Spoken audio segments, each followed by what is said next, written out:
Welcome to Understanding Behavior. Today we'll be discussing the basic facts about behavior.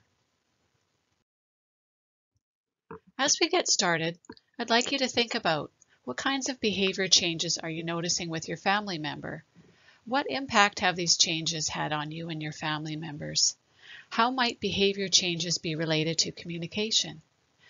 By seeking to understand what people with dementia are trying to communicate through their behaviors, we may be able to find ways to decrease the occurrence of these behaviors, or at least respond to them in more supportive and constructive ways. There are many individual differences in behavioral symptoms. Not all behaviors need to be changed. Some behaviors are positive and can be encouraged, for example, folding laundry or wiping down a table for repetitive behaviors. If we pay attention to only the negative behaviors, we increase the risk of these behaviors increasing as a result of those behaviors getting the most attention. Some of the behavior changes discussed in this session may not be part of the disease for the person you're caring for. Please don't assume that those behaviors will become part of the disease for them. Every person with dementia is unique.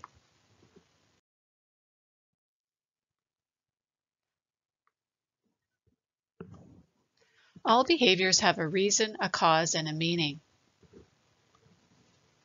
The person with dementia might be trying to tell you something that they can't articulate because of changes in their communication abilities. For example, they may be feeling scared or frustrated or finding it too loud. The person may be trying to tell you that they need something, but they're having difficulty saying what it is they need. For example, they could be thirsty and want a glass of water or need to go to the washroom. The behavior itself may be a way of meeting a need as opposed to an expression of an unmet need. For example, the person might be babbling to themselves as a way of satisfying their own need for conversation. Behavior changes might simply be related to physical or structural changes in the brain, such as apathy and withdrawal, which can be due to changes in neurotransmitters, lack of motivation due to structural changes in the frontal lobe. The person could be responding to something they hear, see, or believe that isn't real, a delusion or hallucination. Remember that behavioral symptoms are very individual and they can change from day to day, week to week, etc. Not everyone with dementia experiences the changes we're going to learn more about. Although it's hard, try not to take the person's behaviors personally. People with dementia don't behave in uncharacteristic ways on purpose. These are symptoms of the disease in their brain. They're doing the best they can with what they have left, even if it doesn't appear that way. They're not doing it on purpose to irritate you. If you haven't already seen the Understanding Dementia videos, I really encourage you to particularly look at the brain and dementia segment. This video can help you understand the effect of dementia on the brain and how those brain changes will affect the person you're caring for. We've included the link to it, Understanding Dementia, the Brain and Dementia. I asked you to think about what behavioral changes you've seen in the person you're supporting. There are a long list of behaviors that people have shared with us. We'll go over a few of them now. And again, your person may not experience these particular behaviors. Agitation. This can be expressed as anger, tension, clenching fists, or repetitive hand movements. Confusion. This can appear as disorientation to day or time, forgetting where the bathroom is, forgetting how to complete a common everyday task, or sometimes confusing objects. Confusion can also come from not understanding the purpose of the object. For example, decorative knickknacks have no purpose, which can create confusion when the person doesn't know what to do with it. Loss of inhibitions. This could include swearing, rude or racist comments, unwanted sexual advances, theft, erratic driving. Hallucinations, delusions, and visual mistakes. These are three different things that might be mistaken for one another. Delusions are false beliefs. For example, someone may believe that somebody stole their wallet or that a particular person is trying to poison them. Hallucinations involve the senses and are often visual, so it could be seeing people or animals that aren't there, or auditory. They may hear music or voices that others can't hear, but it can also be tactile, so they may sense things that aren't there. Hallucinations can occur in people with Alzheimer's disease, but they're more common amongst those with Lewy body dementia or Parkinson's disease dementia.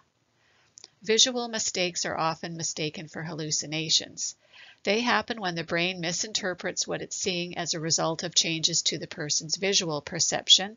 For example, the narrowing of peripheral vision and depth perception, changes to how the pupils react to light, perceive contrasts between objects, distinguish shadows, detect different colors, and detect movement, such as mistaking a hanging coat for a person, or they may see a colored mat near the door that looks like a hole, or perceive a shadow as an animal.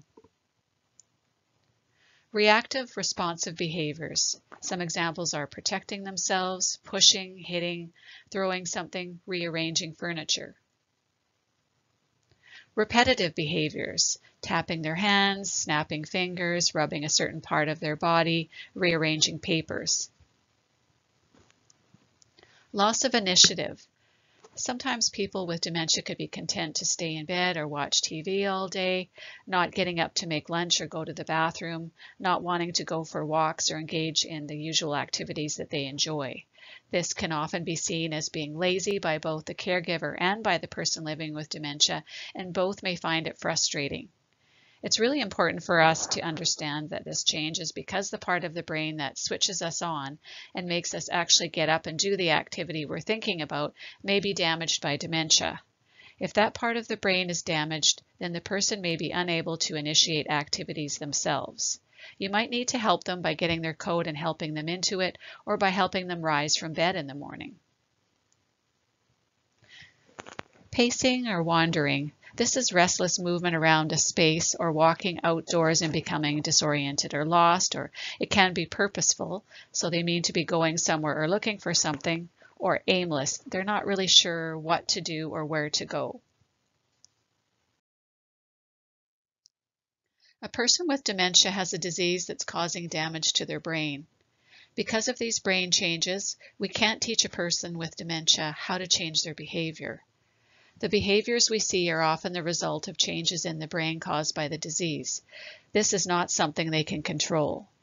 The person with dementia may not even be aware that they're acting a certain way, for example, repeating questions.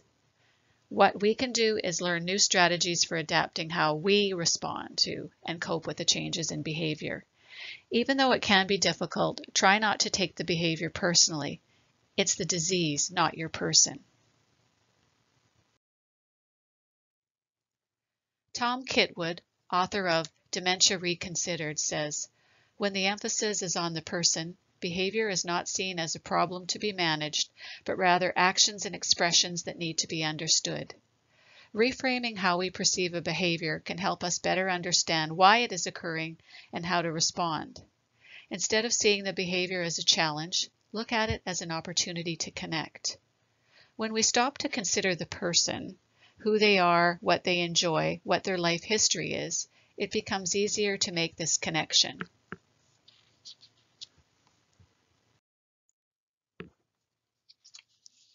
If you have questions about information you've heard here or any other questions about living with dementia, please don't hesitate to call our First Link Dementia Helpline Monday to Friday between 9 a.m. and 4 p.m.